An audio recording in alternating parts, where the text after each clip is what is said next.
I'll make several brief statements and then endeavor to explain their meaning and significance. When a person is perceptively understood, he finds himself coming in touch with a wider range of his experiencing. This gives him an expanded referent to which he can turn for guidance in understanding himself and in directing his behavior. If the empathy has been accurate and deep, he may also be able to unblock a flow of experiencing and permit it to run its uninhibited course. Well, you may well want to ask me, what do I mean by those statements? I believe they'll be clearer if I present an excerpt from a recorded interview with a woman in the later stages of therapy. This too is an excerpt I've used before, but it's particularly appropriate here. A middle-aged woman is exploring some of the complex feelings that have been troubling her. She says, "I have the feeling it isn't guilt." She begins to weep. "Of course, I can't verbalize it yet. It's just being terribly hurt." And the therapist says, "It isn't guilt except in the sense of being very much wounded somehow." She continues weeping.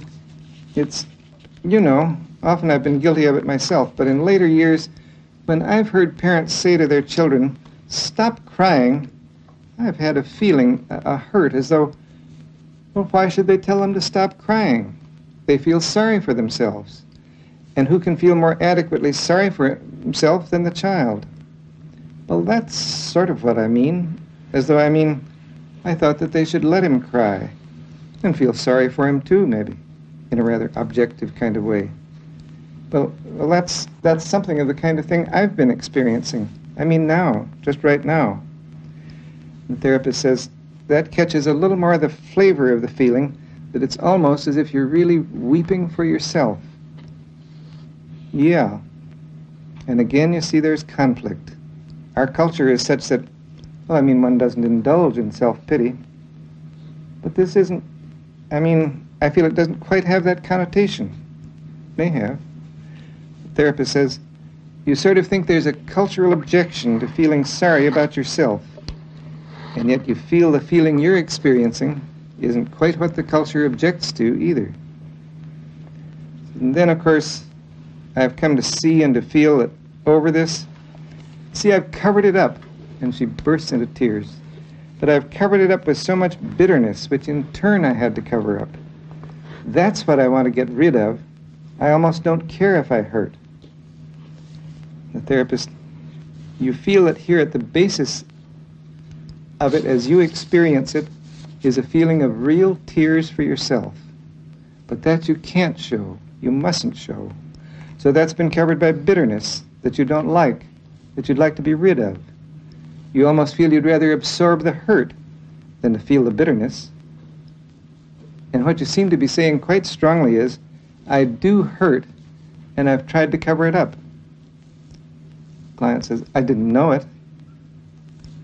The therapist says, like a new discovery, really. The client, I never really did know. But it's, it's almost a physical thing. It's a sort of, as though I were looking within myself at all kinds of nerve endings and bits of things that have been sort of mashed. The therapist says, as though some of the most delicate aspects of you, physically almost, have been crushed or hurt. And she says, yes. And I do get the feeling, oh, you poor thing. Well, here I think it's clear that empathic therapist responses encourage her in the wider exploration of and closer acquaintance with the visceral experiencing that's going on within. She's learning to listen to her guts, to use that inelegant term. She has expanded her knowledge of the flow of experiencing within herself. And here, too, we see again how this unverbalized visceral flow is used as a referent. How does she know that guilt is not the word to describe her feeling? By turning within, taking another look at this reality, this palpable process which is taking place, this experiencing. I think in the example I was giving that it's pretty clear that when a person is perceptively understood, then he comes in this case she, comes in touch with a wider range of her experiencing, is able to use that more as an expanded referent, and is able, and this is, I think, a concept that's a little difficult to catch, is able to let a blocked experiencing carry itself through to its real conclusion. And now I'm coming to the conclusions that I want to make in regard to the paper. Really sort of two concluding sections. I want now to back off and give a rather different perspective on the significance of empathy. We can say that when a person finds himself sensitively and accurately understood, he develops a set of growth-promoting or therapeutic attitudes toward himself. Let me explain what I mean. First of all, the non-evaluative and acceptant quality of the empathic climate enables him, as we've seen, to take a prizing, caring, even loving attitude toward himself. And second, being listened to by an understanding person makes it possible for him to listen more accurately to himself, with greater empathy toward his own visceral experiencing, his own vaguely felt meanings.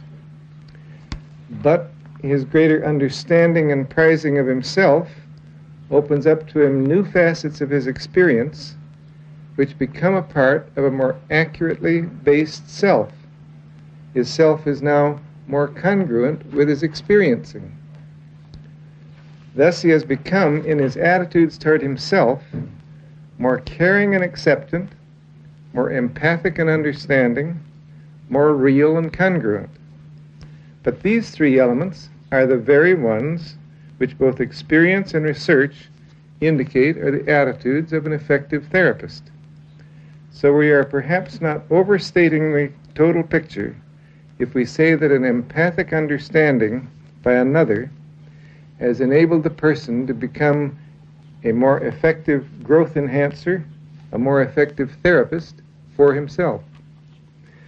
Consequently, whether we are functioning as therapists, as encounter group facilitators, as teachers, or as parents, we have in our hands, if we're able to take an empathic stance, a powerful force for change and growth. I think its strength needs to be appreciated. And then finally, I want to put all that I've said into a larger context. Because I've been speaking only of the empathic process, it may seem that I regard it as the only important factor in growthful relationships. I would not wish to leave that impression. I'd like briefly to state my views as to the significance of what I see as the three attitudinal elements making for growth in their relationship to one another. In the ordinary interactions of life, between sex partners, between teacher and student, employer and employee, or between colleagues, it's probable that congruence is the most important element. Such genuineness involves letting the other person know where you are emotionally. It may involve confrontation and the owned and straightforward expression of both positive and negative feelings. Thus, congruence is a basis for living together in a climate of realness. But in certain other special situations, caring or prizing may turn out to be the most significant. Such situations include nonverbal relationships, parent and infant, therapist and mute psychotic, and the like. Caring is also an attitude which is known to foster creativity, a nurturing climate in which delicate and tentative new thoughts and productive processes can emerge. And then, in my experience, there are other situations in which the empathic way of being has the highest priority. When the other person is hurting, confused, troubled, anxious, alienated, terrified, when he's doubtful of his own self-worth, uncertain as to his identity, the gentle and sensitive companionship of an empathic stance, accompanied of course by the other two attitudinal elements, provides illumination and healing. In such situations, it is, I believe, the most precious gift that one can give to another.